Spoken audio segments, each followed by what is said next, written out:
This is my review of Big Fan. I liked Big Fan, but I did have one problem with it, which was the pacing.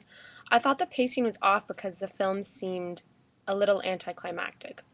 I assume the scene where Paul shoots Philadelphia Phil with the paintball gun was the climax of the movie, but I just thought it was anticlimactic because this scene didn't really have anything to do with the court case, which I thought was a larger part of the plot.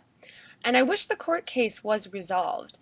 That was sort of a hole in the story, along with Paul's friend not saying anything about Paul being beat up to the cop.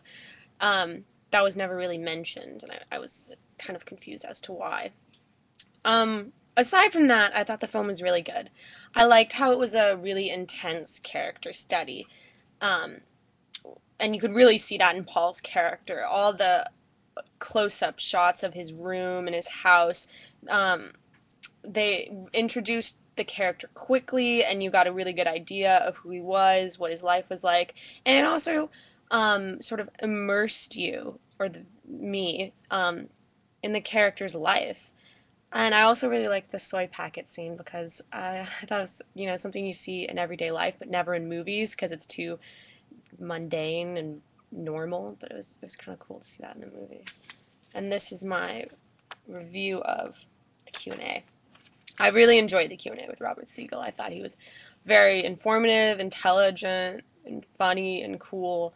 I liked how he talked about how people use fandom, even if it's to the point of insanity or endangering themselves, to escape how boring and kind of pathetic everyday life is for most people. And I also found it really interesting how Siegel mentioned the ethical gray zone that exists in his movie. I found this really interesting because it's very subtle in the film, but it's a big part of why the film is so successful, in my opinion. And that is my review of Big Fan.